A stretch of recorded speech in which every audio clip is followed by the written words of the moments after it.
What is up, YouTube? I am finally back. This video has been requested by so many people, so I'm solely making this video because of you. I'll begin dunking real quick, and then we're gonna have a heart-to-heart conversation about what has happened this medical school cycle.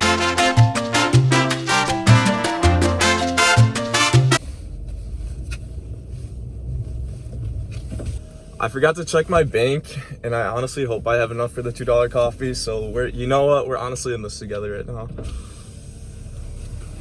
Hi. Just black, please.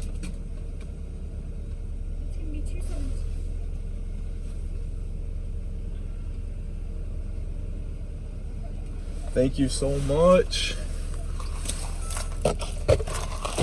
Have a good one. Today is me reacting to my terrible MCAT and many medical school rejections. It will be kind of like a story time because the video's taken me a solid 3 to 4 months to just even sit down in front of a camera because thinking about my MCAT just really makes me upset. It's not something I like to talk about, but it happens. So let me take you back to this medical school cycle. As a first-gen student, I really didn't know what the heck I was doing, so I was binge watching videos on YouTube of Dr. Gray. I was in the MCAT Bros Facebook group just getting advice from other pre-med students. We were coming together. When I wanted to apply, I wanted to apply once and I wanted to get it right. In regards to my personal statement, I have 150 versions of my personal statement. I was just like, when I submit this application, it will be one time. I want to apply once, and obviously that's not going to happen. Let me take you back to March, roughly March. So I had my original MCAT day scheduled for March 27th. And due to everything that was happening in the world, and my MCAT was canceled. And so I rescheduled it, that was canceled. And then I had to reschedule 4 times before I could actually have a date that was secured for me to take the MCAT. I already submitted everything. I submitted my primary application. I had all my letters of rec in. I had my list of schools established. Now it was the MCAT time. Let me say that time from me submitting my application to me taking the MCAT was probably one of the most stressful times of my life. I knew that the MCAT could open so many doors for me, but it could also shut so many doors for me. And let's just say the MCAT shut almost all the doors for me. It shut 17 out of 19 doors for me when it comes to medical school. Let me fast forward 2 weeks later. So it's portal time. I'm sitting on my laptop. I'm stalking AAMC Twitter. I know that they'll release the scores any minute now. It's like 10:06 or something, and they finally tweet like, oh, your scores have been released. And so I'm in the portal, I log in, and let me just tell you, my heart is beating out of my chest. My heart felt like it was just gonna explode, propel, hit someone in the face. I don't even know what I was feeling. I was just like, all right, everything happens for a reason. Regardless of whatever I score, I'll be proud of myself for being the first in my bloodline to even take this exam, to even apply to medical school. Whatever happens, happens. And why is there a car pulling up right next to me?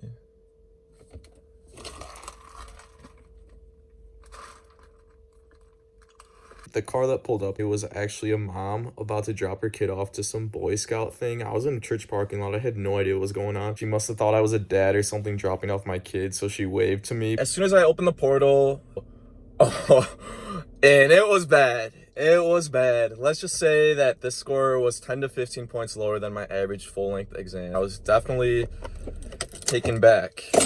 And I immediately saw that score, and I just wanted to scream, but nothing would come out. Like, this score was so bad. It was so low. Please don't ask about my score. I'm not going to tell you. Like, I'm not comfortable with sharing that. I maybe told 2 to 3 people. If you know someone who's pre-med, don't ask them for their score. They'll tell you their score if they want to. If they didn't tell you their score, don't ask them because they don't want to tell you. That's just something I need to get off my chest. After I got my score, I immediately texted my day one, my ride or die pre-med friend, Naria. And I told her my score, and I'm just like, I don't know what to do. I don't know if I should withdraw. Like, I'm freaking out right now. And she definitely was able to bring me in the right headspace. So I appreciate Naria so much. And if you don't have a pre-med friend who is just like your bank vault, your safety blanket, I really recommend you getting one. Just a person who's there for you through everything. And we're both pre-med, so we both know what it's like to go through this process. I appreciate you so much, Naria. So she definitely made me feel all right after seeing that just terrible MCAT score. Fast forward to me going home and telling my parents my MCAT score because everyone in my family knew my score was being dropped. And I'll never forget my dad's reaction when I told him my MCAT score. He turned green, nearly passed out. He thought the MCAT was step 1. So I told him my score. He's like, you're never gonna get into this field. you're going to be stuck doing this specialty. I'm not going to say this specialty because I'm not going to offend anyone, but he's like, you're going to be stuck doing this. And that goes to show how first gen I am. My parents honestly did not even know what the MCAT is. So it was just really rough. I feel like my dad's reaction to my MCAT score definitely did not make me feel better. I did continue to go on with this cycle. I was just like, I made it this far. I didn't make it this far just to make it this far. So I was just like, whatever happens, I'll just apply. Like, hopefully they'll view my application holistically. Like, my GPA is all right. My extracurriculars are great. My letters of rec are hopefully great, but I went forward and I applied. Rejections came in one after another, and it's just like rejections will hit at the absolute worst time. Before lab meeting, I'm just checking my email like normal, and it will just be like, this school has rejected you. And my most memorable rejection, are you ready for this? So I was at work, my family group chat's just like bumping, just like and I was like, what the heck is going on? I'm in the basement at work, so I don't really get service, and my mom just texts, can I open it? I replied, open what? And so since I didn't get service, I didn't get the picture, and it was a letter from a medical school. Maybe I ordered like a phone case off Amazon or something. I was like, open it. The next picture is a rejection. I'm gonna sum it up. This isn't what it said exactly, but this rejection was just like, your application was so terrible, we couldn't even offer you a secondary, you suck, like, LOL, good luck applying next year. That's essentially what the letter said. And so I was looking at this in my family group chat. Everyone in the group chat can see it, and that was probably one of the most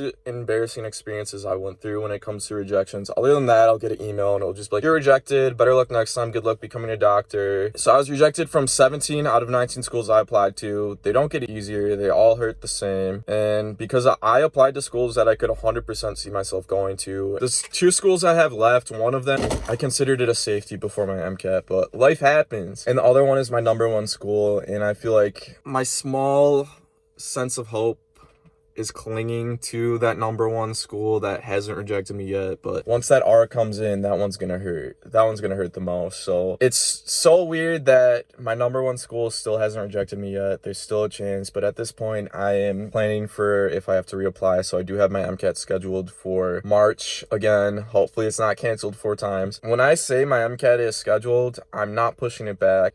I will do everything in my power to take it on that day. I will drive across 4 state lines to take that exam. I'm not playing games. When it comes to rejections and just everything that's happened this cycle, I truly believe that everything happens for a reason, and things fall out of place for better things to fall into place. So yeah, rejections do suck, but at the same time, it's allowing me opportunities to look back. It's putting me in a position where I'm forced to better myself. And throughout my undergrad experience, let's say, hypothetically, I took a Physics 2 class and I didn't prepare for the second exam, and it was a drop date on that exam, and the exam was so hard I actually walked out of class to go to my advisor's office to withdraw from the class. Hypothetically speaking, when that hypothetical situation happened, I didn't think, oh, this sucks, I'm not going to be a doctor, let's just go to nursing school or let's just go to business school. I just saw this as a barrier. So how am I going to overcome this barrier to get into medical school? It was never like, oh, I'm weeded out of medical school, what do I do? And I view the MCAT as just another barrier preventing me from medical school. It's just not like, oh, I did bad on the MCAT, so I'm just not going to apply to medical school again.